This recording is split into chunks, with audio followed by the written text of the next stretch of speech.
Yes. So here now we will run the quick shot. For the quick shot, first part is partition algorithm. How the partition algorithm is working? We are taking one arbitrary pivot element. Normally, basically pivot element we are taking as the first element as pivot element. That is the basic one. The first element we will take as pivot. And what is the main concept behind the partition algorithm? Partition algorithm will do it that yes, it will place the pivot element in the correct place so that all the less than element will be in the left hand side of pivot and all the greater than element will be in the right hand side of the pivot. But it is not mandatory that left hand side should be in order or right hand side should be in order. It can be in means it is not mandatory that total one in one part only it will be totally shorted. It will be not shorted. Pivot element will be in the correct place. All less than element it can be like that. Just for example, it can be like 2, 1, 4. And here the pivot element is 5. And in this side it can be like that ki 8, 6 and 7. It can be like that. Okay, because you can see here all the less than element here and all the greater than element here. This is the first partition. Means I am in the correct place, but left hand side it's not mandatory, it will be in order. Right hand side also not mandatory in the order. Because this partition algorithm we will call recursively again and again. We are calling this again and finally we will get the shorted one. Okay, sometimes students are doing mistake here that partition algorithm means first time only I will get in a shorted one. No, I will place my pivot element into the correct place so that all less than element left hand side greater than element right hand side. Now you see the coding how it is going on. Here I am passing the array and two more variable I am passing, that is p and q. So p and q is basically the starting and ending position of the array. So now I will take x equals to ap. Okay, so whenever I am sending it, I will send that what I told, that starting and ending position. So you see here I have taken this example. Here the array index is 0, 1, 2, 3, 4, 5, 6 and 7. So my starting position is p value is what? 0 now. My p value is 0 and q value is 7. Okay, this is the value of p and q at starting as I am starting now. So x equals to ap. What is the value of x? X equals to ap means you can see that 10 because starting element is 10 now, right? Now I equals to p. What is the value of I? I equals to 0 because p is 0, so I equals to 0 now. Okay, I hope it is visible. Whatever I am writing, is it visible or I will make it little bit bold? Yeah, I am making little bit bold so that it is x equals to 10, I equals to 0.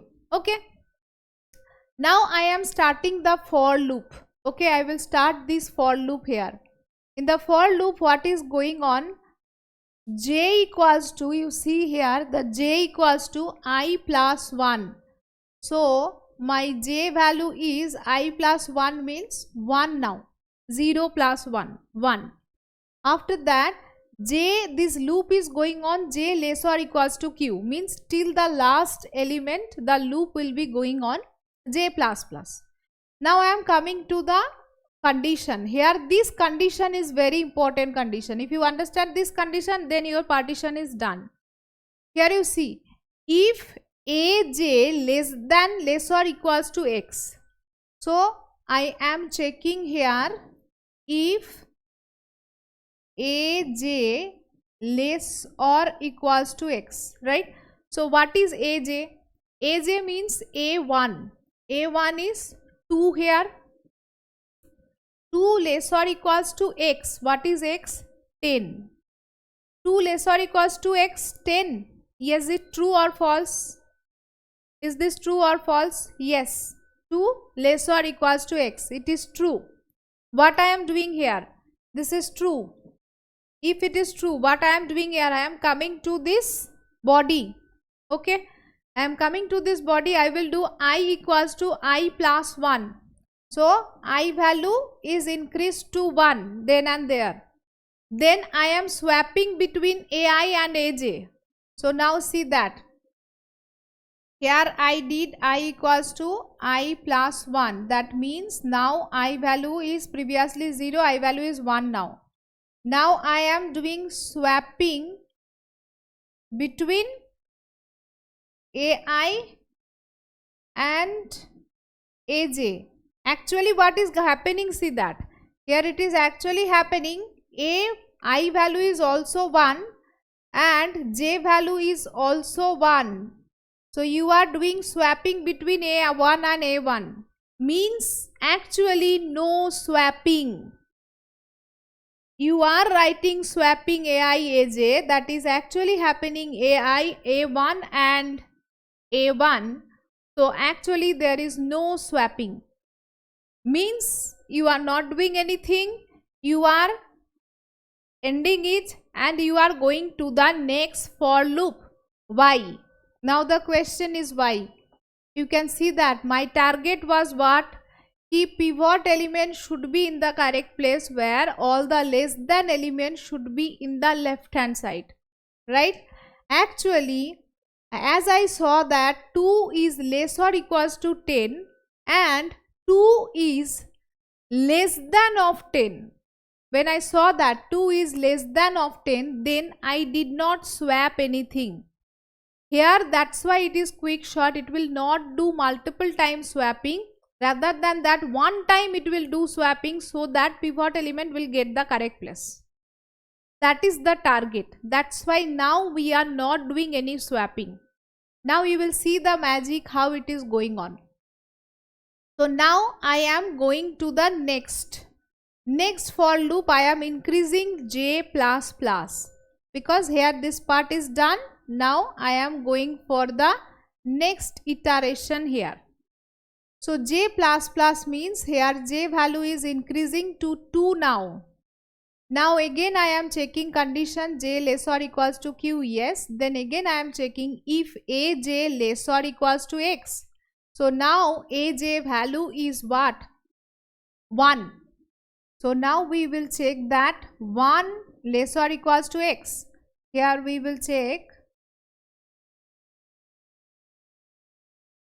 1 less or equals to 10. Is it true or false? Yes, 1 less or equals to 10, right? Here I am just writing now the conditions, okay, what we are doing.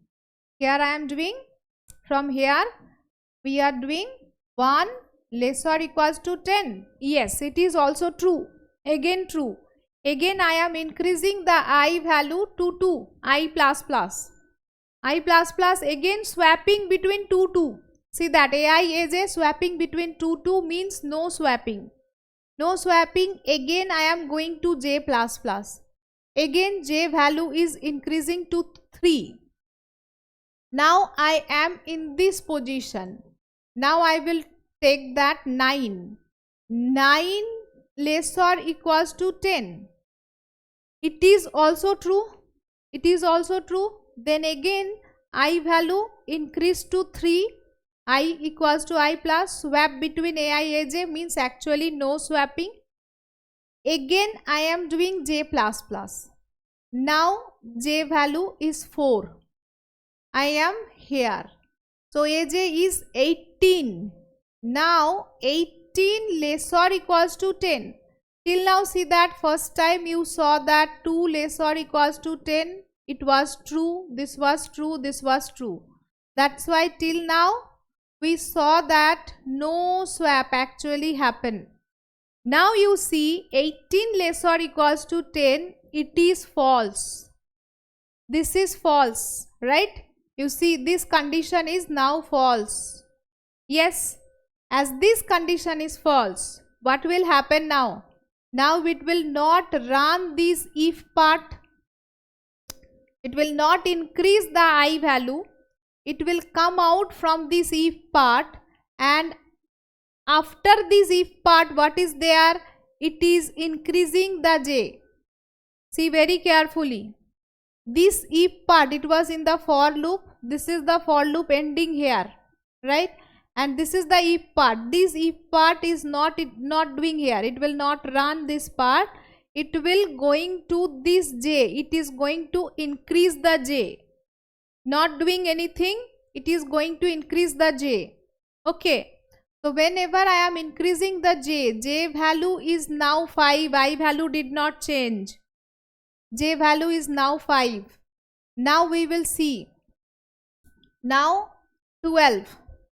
So whenever I am in 12 less or equals to 10, it is again false.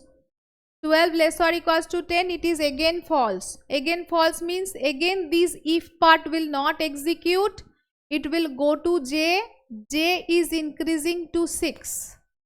Now here this one 14. 14 is less or equals to 10.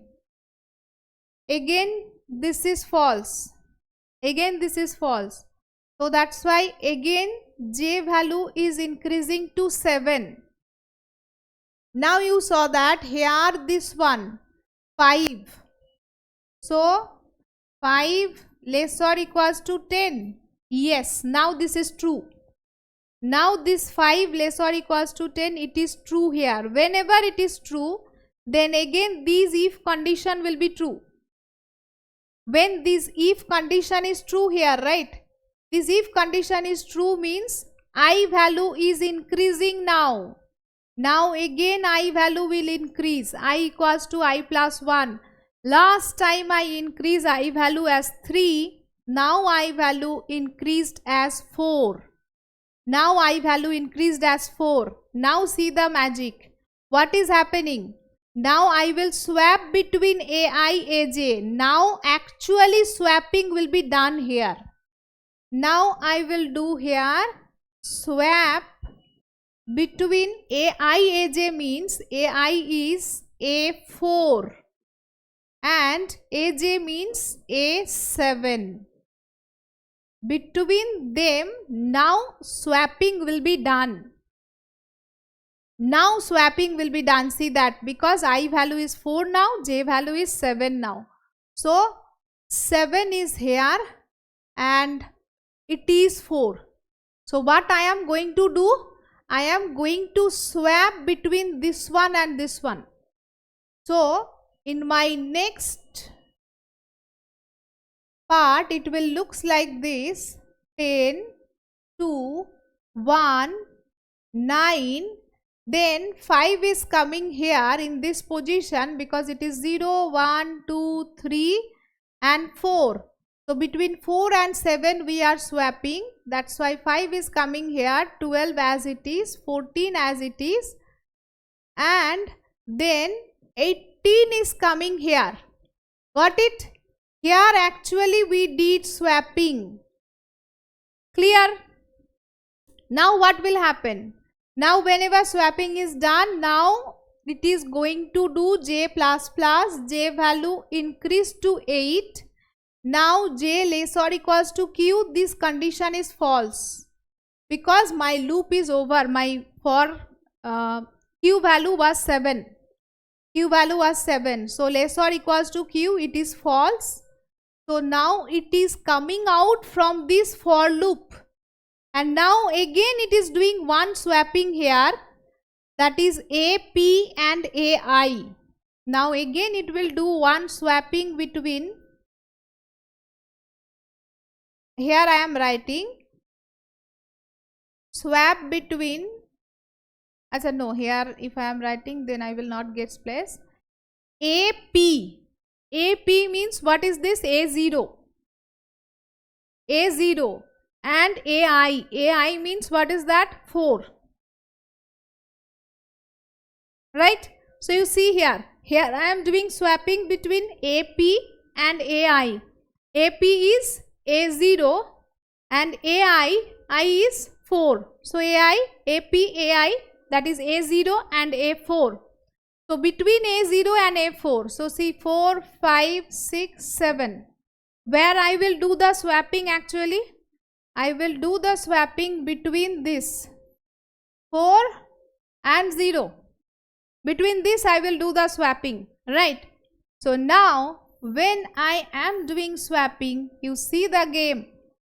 5 is coming here, 2, 1, 9 and 10 will go here, then 12, 14 and 18.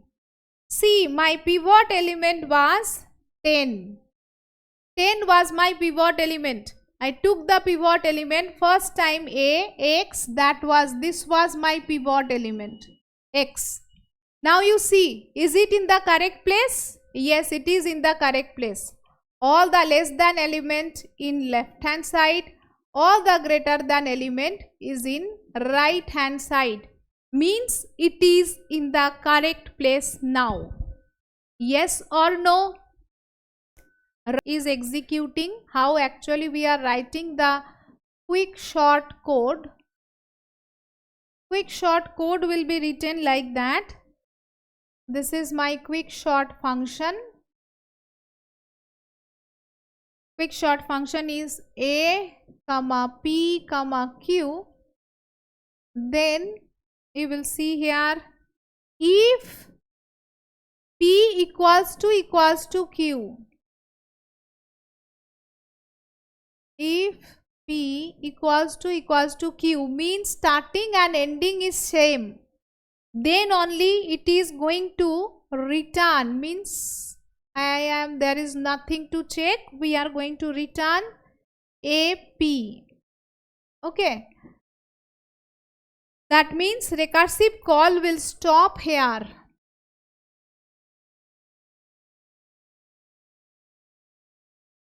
Call will stop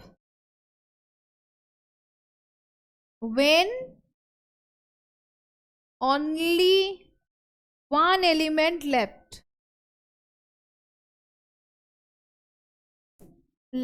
At that time it will stop. Otherwise what is going on? Otherwise it is coming to the else part, and in the else part it is trying to do the partition. It is trying to do the partition m equals to, it will call the partition algorithm. Partition A, P, Q. That is, this m is getting the return. Which return it is getting? From the previous one. Here it is returning this I. This I is returning, means here I will return 2. Here this will return 2, right? So in each and every step it is returning the value I, means where is actually the pivot element. See that this pivot element is got here, means left hand side and right hand side. So that's why it is returning this 2. Okay. So when it is getting the return from the m, then it is able to divide it in 2 parts. That it is able to divide in quick short A, P, M minus 1, and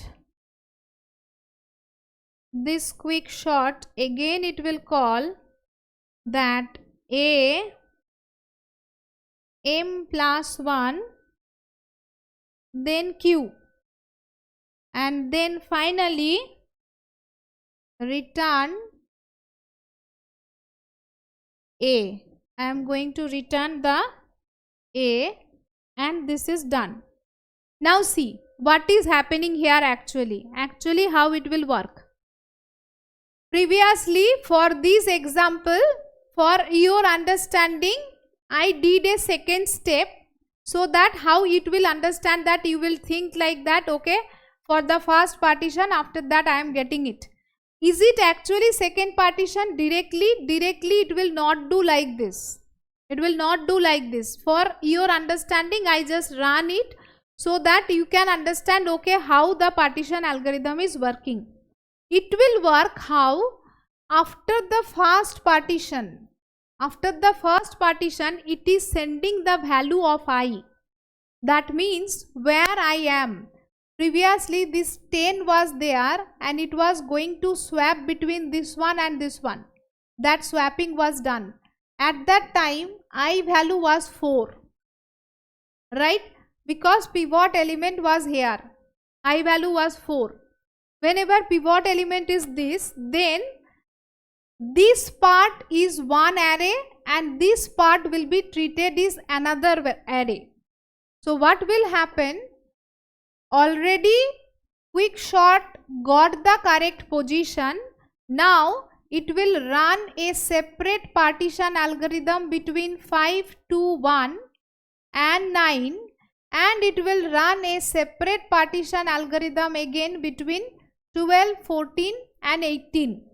This is the way actually it will run, because in this coding you are getting that I am calling 2 times this Quickshot. This Quickshot I am calling, and again this Quickshot I am calling, and from here I am calling the partition algorithm. First time whenever I will call, I am calling with m minus 1, means wherever I got the pivot element, from starting to less than that pivot element, and from m plus 1 to end. So I am partitioning this array virtually. It is not physically. Virtually means it is in place algorithm. In that array only I am making it 2 partition and I am calling them again.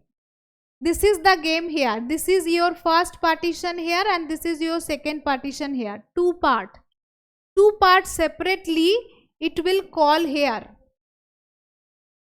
Here it will call. So same way actually it will run, that yes, it will take it as a pivot element for this one and it will run. After running you will see that this process will be done. Whenever this process will be done, you will get it like 1, 2, 5 and 9, and again this process will be done for 12, 14, 18, same way, and it will run whenever they are getting last element, means it is going to end, then it will stop. Here also it will stop, and finally the array will be sorted. So it is not like that after directly you are doing, directly not, part by part you are dividing. Again whenever you are getting this place here, then this return, it will return it, again it will divide into 2 part like 1 and 2, and this is 9. So whenever this is 9, only one element is there, it will stop. Again between 1 and 2 it will try to run, and again it will stop. Same way here, whenever it will get, it will again run between part by part. When one element is there, it will stop. This is the way actually your Quickshot will work. Got it? Yes. How the partition will work? It is dividing into 2 parts, again dividing. Wherever my pivot element getting place, I am dividing it into partition.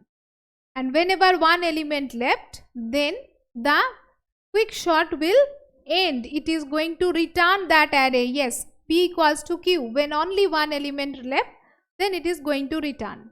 This is the way this Quickshot will call again and again, and it will stop. Clear? Yes. Is that clear to everyone? I hope so.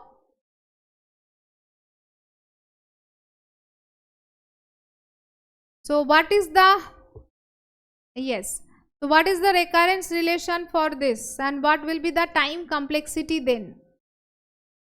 Tell me the time complexity and recurrence relation. What will be the time complexity and what will be the recurrence relation here? How we are doing the time complexity?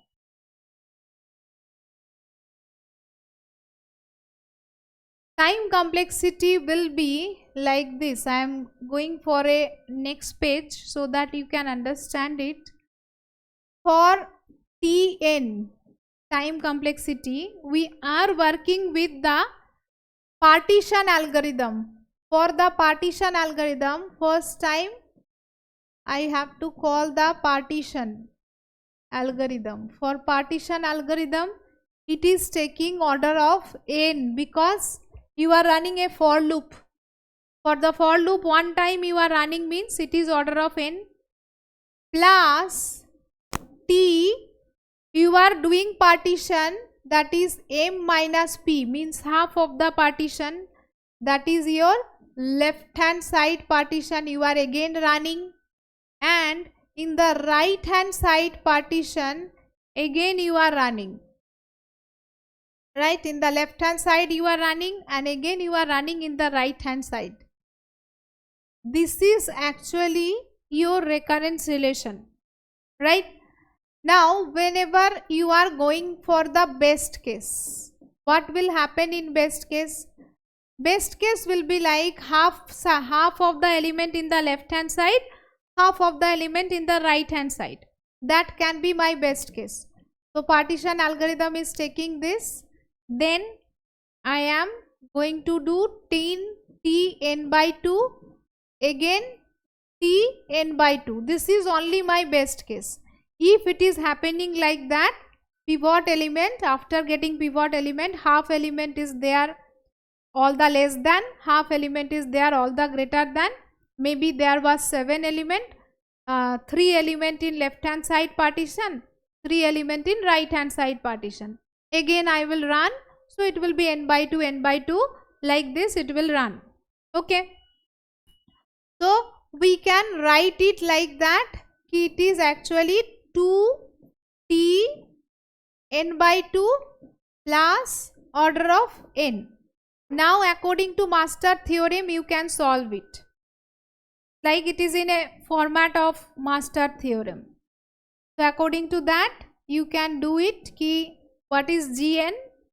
Here Gn equals to n to the power log a base b, that means n to the power log a is 2, b is also 2 base 2, that means n to the power 1, log 2 base 2 is 1, right? Yes, log 2 base 2 is 1, so it is n to the power 1, means you are getting here n, you are getting here n. So actually what is happening, Gn equals to Fn, both are n, so you are getting order of Gn log n. Order of Gn log n means it is n log n.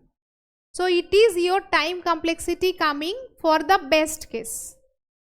For the best case you are getting order of n log n, right? Yes. Then what can be happen in worst case? This is the best case, it's okay. But what can be happen in worst case? In worst case, it is best case I got, that is fine. But in worst case it can be happen like that,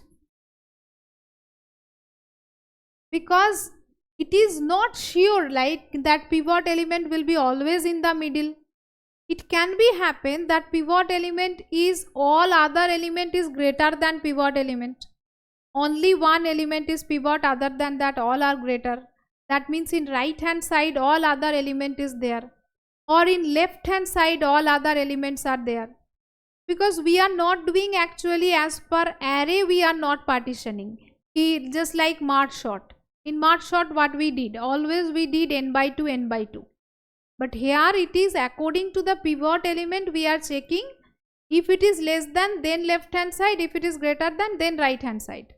Otherwise we will not do.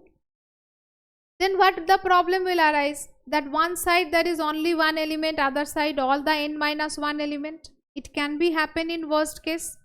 So that's why now my worst case can be like that. Tn minus 1 element in one side, and in other side there is only one element, and for partition algorithm it is taking order of n time, that is Tn time. Tn naught we can write in n time. It is the worst case. This scenario will happen in worst case, right? So this one you cannot solve using recurrence relation, means using master theorem. This is cannot be solved using master theorem. This one we have to solve using substitution method. Here you have to understand the substitution method. How the substitution method is working, it is not at all very difficult. Try to understand, it will be easy for you. So that by chance if substitution method is required, you can do that also. So using substitution method, how we will do it, see that. It is actually, those who don't want to do substitution method, you can directly see that it is order of n square. That is actually worst case of your time complexity.